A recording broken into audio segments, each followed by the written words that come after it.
So this is Nathan Smith. I'm continuing from the slides from chapter 2. And so we finished by talking about market clearing and demand and supply and equilibrium. Okay, now how is this price actually set? So supposedly we get this $1 price. I talked a little bit about it in rather vague terms, but again, we assume as everybody's a price taker, the price is somehow set by the market, whatever that means. So this magical collective entity, well, the market is not a single person. In practice, firms set prices. Maybe they're subject to constraints, so they're effectively forced by their market to set prices at a certain level. Complicated question. At any rate, we'll go into a little bit more about that later, but one way that prices can be set is through auctions. So sellers have a reservation price, buyers have maximum bids, and then you can run, for example, you can run an ascending price auction. This would be an example. You say, okay, who's willing to offer 30? Okay, you, sir. Who's willing to offer 40? Oh, very good, sir. 50? 50, do I hear 50? And so on until you get to the highest price that anybody's willing to offer. Descending price Dutch auction, you would lower the price. You say, like, do I hear 250? No? Okay, how about 230? Does anyone? Oh, how about 220? And no one? Okay, 210. Oh, you, sir. All right, you have it. So the first person to call it. Prices start very high and then they drop down to a level where somebody's willing to pay. Now,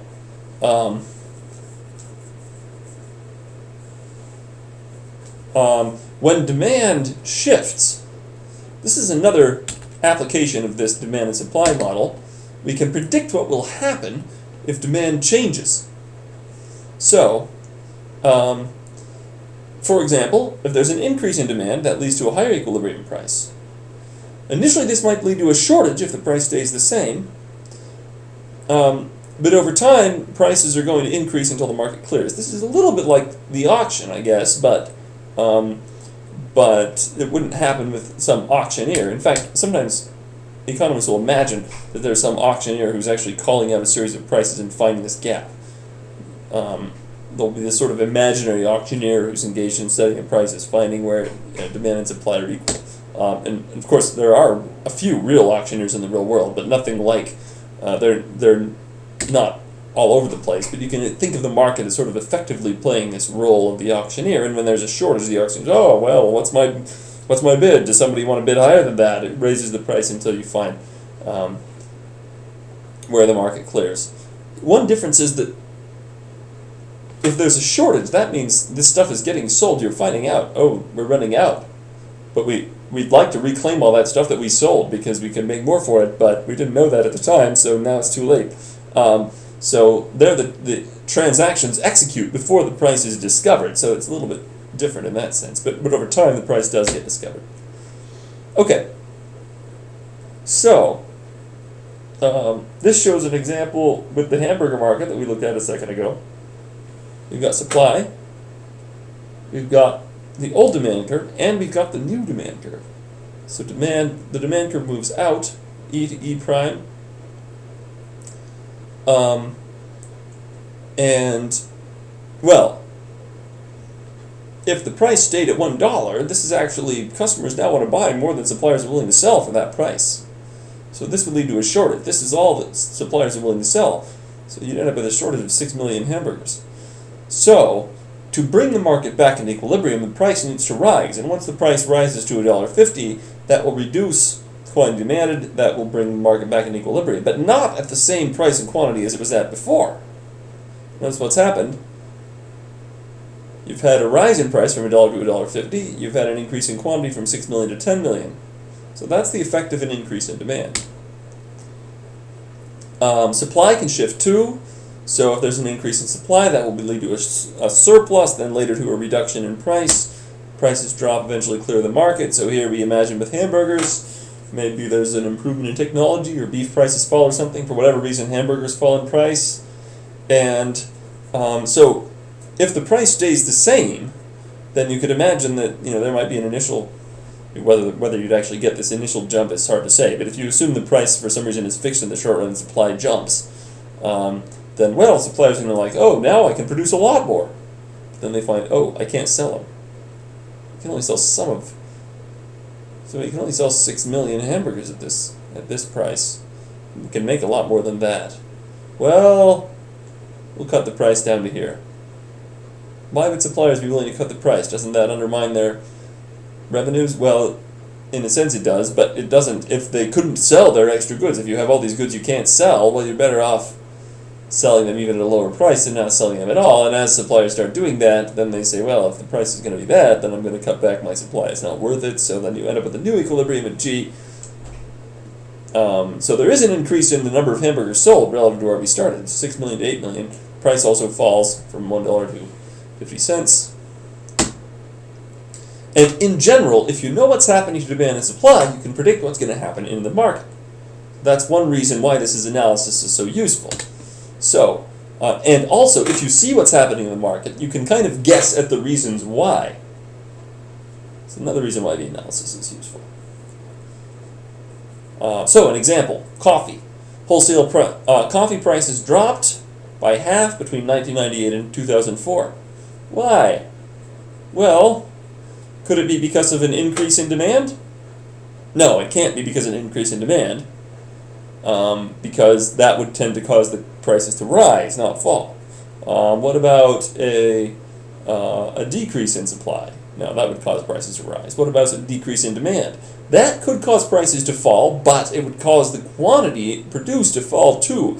So, if we look at the real world and we see that there's actually an increase in supply, there's actually more coffee being sold, and especially more coffee available, then we know what the reason for this is an increase in supply. So in this case, then initially there was a drop in the price of coffee, then demand shifted, and the price rose again, and this is represented here. Notice the price didn't really recover. It was like $1, and then it drops to 25 cents and rises to 25 cents. See, demand rises a bit, supply rises probably considerably more as new suppliers come online. So there's a big fall in prices, which then they recover a bit of ground. Obviously, this is a disaster for coffee producers. But if they had known that would happen, maybe they would have done something else with their land other than invest in coffee, making coffee. But it's a somewhat long-term investment. So anyway, so international trade affects this. So it can be estimated that if the U.S. didn't trade, it would consume 200 million yards of textiles at a price of $3 per yard. But the rest of the world consumes $300 million at $1 per yard, so they're willing to consume it. Willing to consume it at a lower price, but they can supply it at a lower price. That's actually the point. They're able to supply it at $1 per yard. So why are Americans paying $3 per yard? Well, we're not, because we can buy it from foreigners. But that's what we would have to do if we didn't trade, because that would be the cost to produce it domestically. So by opening up to trade, the U.S. gets access to lower relative prices, demands more from the rest of the world, and then that drives up the yards of textiles consumed worldwide. This example is probably not numerically all that realistic, in that the entire world is only consuming a little bit more than the U.S. does. The entire rest of the world is consuming only a little more than the U.S. does, but and the U.S. has a big impact on price, so the price ends up somewhere in between, $2 per yard. But at any rate, it does illustrate how the principles of demand and supply interact with international trade. So here's the same example graphically. You've got U.S. market, rest of the world market, and then put the two together and you end up with international trade. So, and this is the sum of the international demand curve and the U.S. demand curve. Oh no, sorry, that's not what it is. It's the, let's see, wait, how is this derived? So demand, this is demand for imports And so at a price of 3, U.S. doesn't demand any imports. At a world price of 2, the U.S. demands that quantity, 300 million yards of imports, and then it keeps going down if the world price were even lower. Well, the world price is lower without trade, but once the U.S. enters the market, that drives up the price because there's more demand. So for the rest of the world, they have these curves, so it all gets put together into an international trade model, which were derived directly from our supply and demand model. Okay, so price ceilings interfere with the market. So we can guess what the effective price ceilings is going to be using our supply and demand model. If you put a price ceiling, that means counterintuitively it will typically mean that the price ceiling is lower than the market price would be. So you're putting an upper bound on how high prices can go. Price ceiling makes the price lower. And if the price ceiling is above the equilibrium price, it doesn't matter. But which is why typically that won't happen. It would be like saying gas can't be sold for more than $200 a gallon. Well, it wouldn't be anyway. But typically the price ceiling will set the price below the market price, and so then there will be a shortage. And a lot of people who would be willing to pay more than the rent-controlled price can't find an apartment because of the shortage. So, so rent control tends to have a lot of problems. You get landlords have no reason to invest, because the reason they might invest is because they would want to raise the price, but they're not allowed to raise the price. So, so it's not worth investing. You won't construct much new housing because you can't make good returns on it. So you could get conversions to co-ops. You could get various unfair means. Like one example would be, let's suppose racial discrimination could be an example. So suppose you've got, a black guy and the white guy, and the black guy is willing to pay $900 for the apartment, and the white guy is willing to pay $600, and the rent-controlled price is $500. Well, in a market outcome, then the black guy could get the apartment because he's willing to pay more. But if it's rent-controlled, then if the manager is even a little teeny bit racist, then since he can't charge more anyway, he's going to give it to the white guy. So it's sort of... he has to allocate somehow, and he can't do it based on the price mechanism, so he's going to substitute other means. Those are often going to be sort of unfair. So, so many damaging side effects of rent controls, and that's another application of the supply and demand model. Price floors are just the opposite, so farm products, for example, not allowed to go too low. Well, how do you manage this? How do you guarantee that farmers can get this price that the market is not willing to support? Well, the government buys up the surplus. It might use it to feed low-income families, but the problem with that is, aren't they just going to sell it back? Or maybe they would have bought some anyway.